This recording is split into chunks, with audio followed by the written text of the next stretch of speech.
So since I came down with this relapse through pneumonia, the the symptoms of ME and like so this thing with COVID and pneumonia are absolutely identical for me anyway.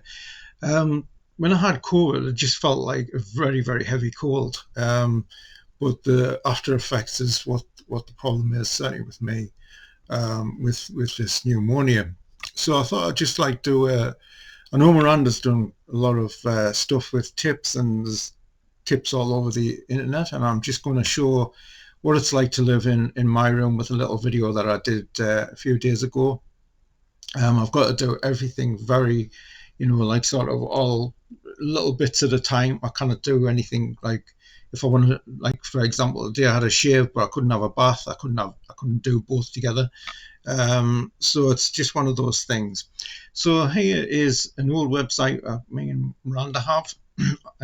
It's actually not up at the moment, and so this really for people who are quite new to coming down with ME or long COVID or whatever you want to call it, but there's it's devastating when you kind of maybe you're outgoing and things like that. You've got a decent job, or you've got to pay the bills and things like that, and you think, right, I've got to go to work and do everything I can, and people have families and everything like this.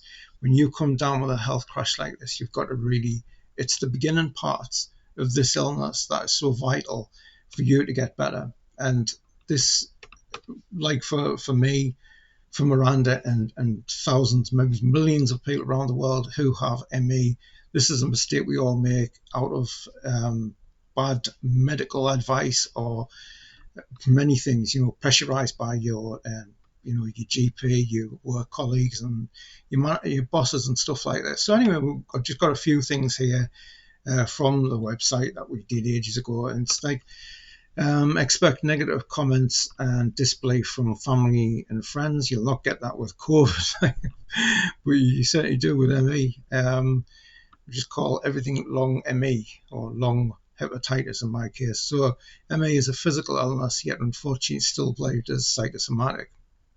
The other things is this is a really good tip, I think, is put together a first aid kit for bad days.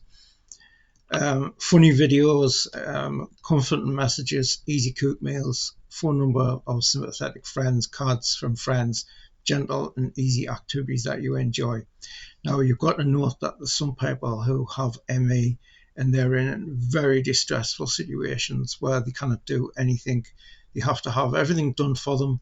And this is very, very difficult to live with at this level. Both me and Miranda have been there where there's times when you can't, a lot of people now use wet wipes to wash and things like that. When I was first ill with ME in around 92, 93, I mean, like sort of, I used to sleep my days away, and I didn't know where I was half the time. So anyway, keep a notebook handy if you can write. Again, there's people that cannot write, they cannot do anything really, but get somebody if you can to write things down for you. What makes you bad? Perhaps foods make you bad or something like that, or worse. So you just have to try and, like, it's a trial and error thing. Things you might not be allergic to when you were well, you might be allergic to now, and that goes for food, drinks.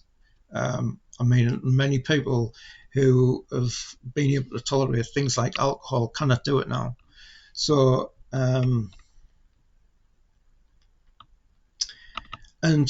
positivity is a very hard word to look at, and it can be seen as a bad word, but people do get better. Even after many years, they still get better.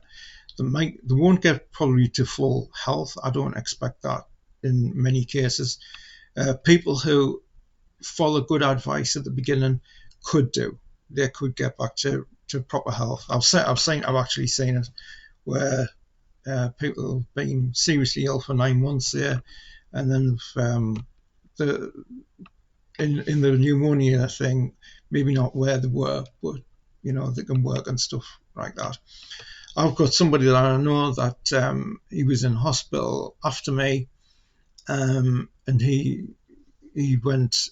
And when you come out with the sheets of paper, what they give you, you're not given any advice of, well, how do I manage this thing?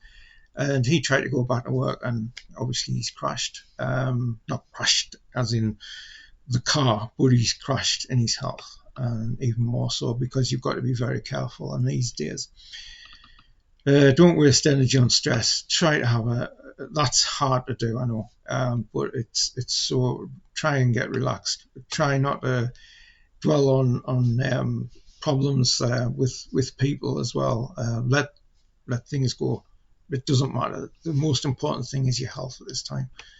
And sometimes, as it says on here, you might not be able to watch TV, reading, other activities, and it's all about making things easy.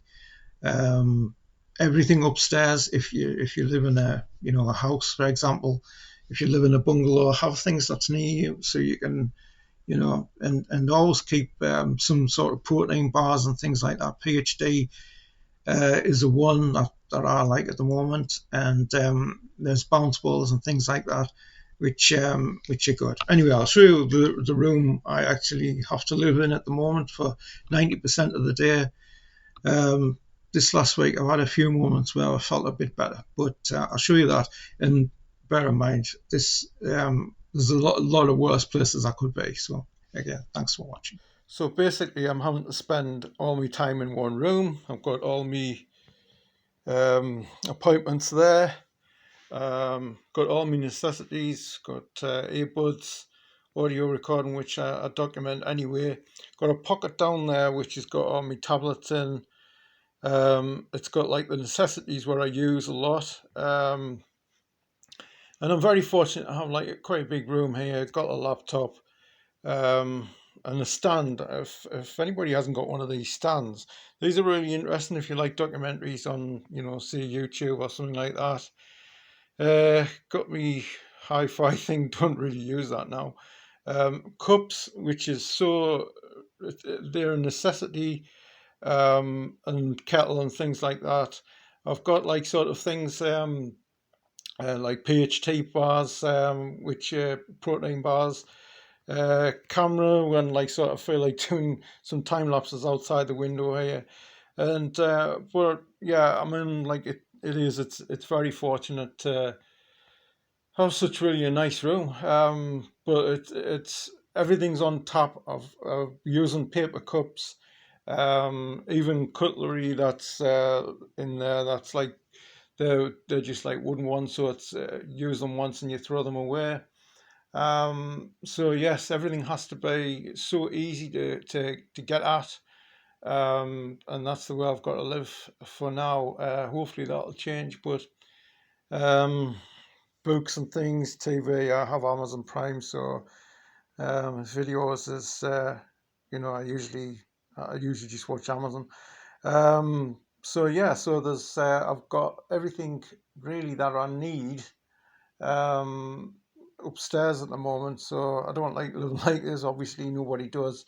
I'm sure many people at least, probably been in this situation before. When Bible's over there, I try to read the Bible every day, and things. I remember when I was really poorly with ME at first, and that I'd had hepatitis.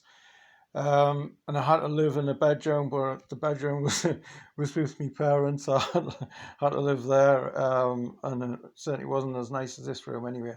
So yeah, so I hope that people maybe get some tips about trying to make things simple for yourselves. Okay, this is just like this section of the video.